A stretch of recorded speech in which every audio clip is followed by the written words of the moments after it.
हमारा आज का विषय है जापान के स्कूल। हे भगवान, ये बहुत मुश्किल है।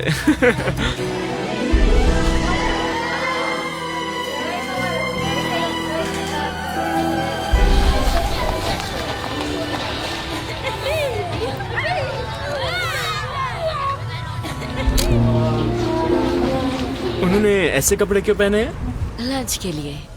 ओह, लंच के लिए।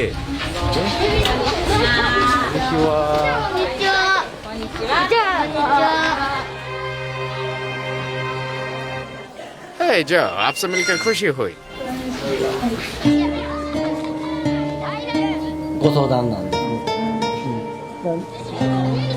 जापानी स्कूल अद्भुत हैं। स्कूल का अस्पताल। स्कूल का अस्पताल।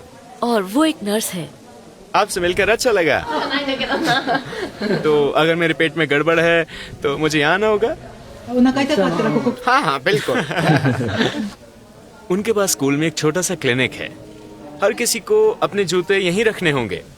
यहाँ सब जूते बदलते हैं, तो आपको अपने जूते उतार कर दूसरे पहनने होंगे। वो स्कूल के लिए जूते उपलब्ध कराते हैं। जब भी कोई बच्चा स्कूल जाना शुरू करता है तो उसे यहाँ कुछ लगाना होगा, और जब सेमेस्टर खत्म होता है तो वो उसे अपने साथ घर ले जाता है। ये ऐसा है जैसे आपने कौन सी फसल उगाई, उन्हें अपनी फसल का हर दिन ध्यान रखना होगा। ये टमाटर है ना? हाँ, ये टमाटर है। यहाँ हर कोई कुछ न कुछ लगाता है। हमारे स्कूल में एक विषय है जिसे जीवन सीखना कहते हैं। जीवन सीखना, हाँ। यहाँ पर एक विषय है जिसे जीवन सीखना कहते हैं, और ये उन चीजों में से एक है जो वो सीखते हैं। पहली क्लास, दूसरी क्लास। क्या खाने की खुशबू आ रही है? क्या वो खाना खा रहे हैं? मिडिल स्कूल के विद्यार्थी, ये उनके खाने का समय है। मैं बीच में रुकावट नहीं डालना चाहता। ये उनका खाना है। आज सबको ये मिलेगा। आज का मेन्यू। उनका हर रोज का लंच ट्यूना, चावल, सब्जियां और दूध। देखो, उनके पास एक मेन्यू है। वो यहाँ अपने लंच के लिए मासिक भुगतान करते हैं।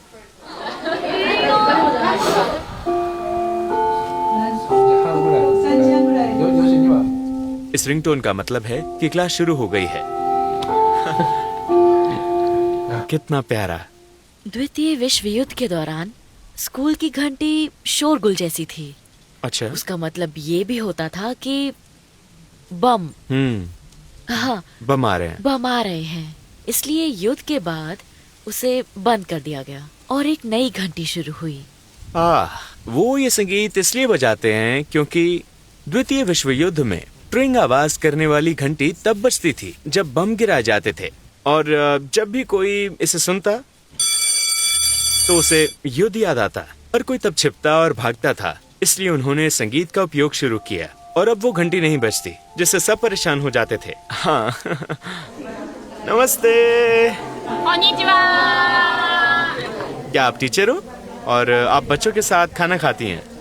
क्या आप बच्चों के साथ खाना खाती हैं? ये विद्यार्थियों के साथ खाना खाती हैं।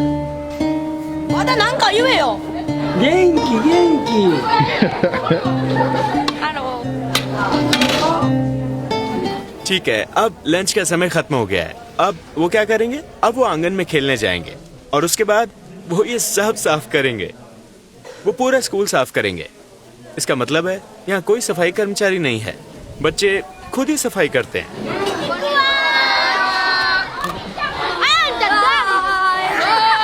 वो पहली क्लास में ये सीखते हैं।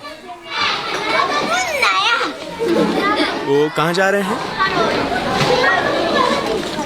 बाय। लंच के बाद वो अपनी प्लेटें किचन में ले जाते हैं। हाँ, उनका एक सिद्धांत है, खाने के बाद वो तुरंत पढ़ाई नहीं करते, वो खेलते हैं। वो उन्हें खेलने और थोड़ी ऊर्जा प्राप्त करने का मौका देते हैं, और इसके बाद वो पढ़ाई करते हैं।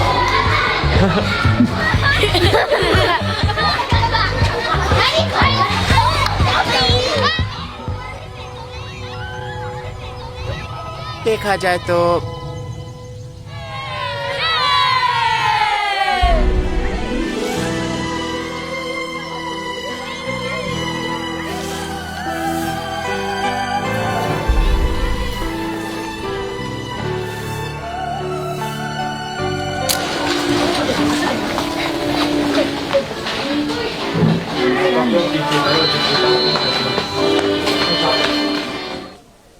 सफाई ये केवल स्कूल के लिए ही नहीं है, ये उनके दिल के लिए भी है। हाँ, दिलों को साफ करने के लिए, उनके दिलों को साफ करने के लिए। इसलिए उन्हें स्कूल साफ करना सिखाया जाता है।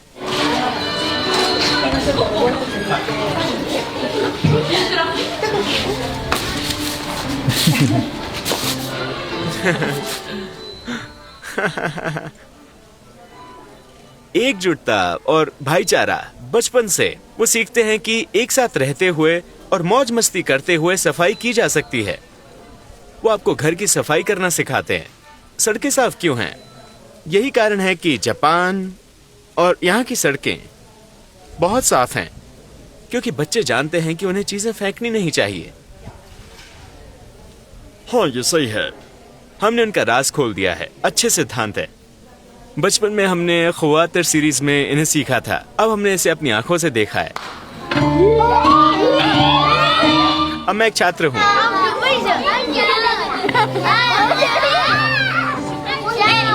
ठीक है गुरुजी, चलिए शुरू करते हैं।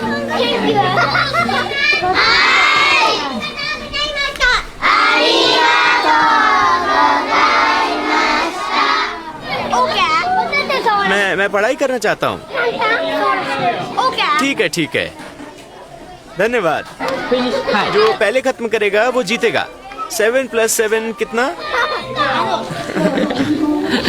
हम शुरू करें? यहाँ अपना नाम लिखिए। ये मेरा है, तुम अपने पेपर पर ध्यान दो।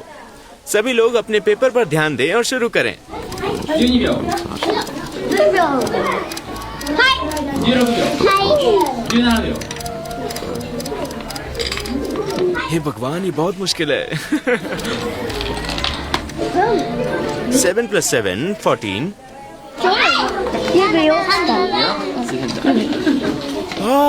ये बहुत तेज है। वो बहुत तेज है। मैं बहुत धीमा हूँ और उसका पेपर खत्म भी हो गया। उंगलियों से गिनती करने में मैं बहुत धीमा हूँ। 2 मिनट और 22 सेकेंड। 22। वो बहुत बुद्धिमान है और गणित में बहुत तेज। मुझे इस विषय से नफरत है। अब सही है। 13।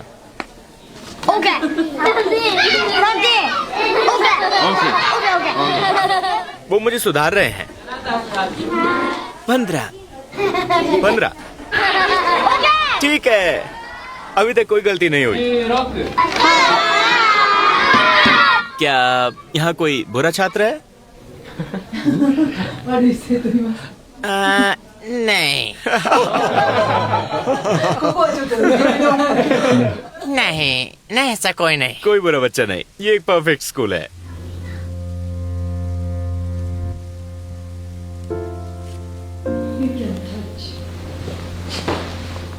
खड़े हो जाओ।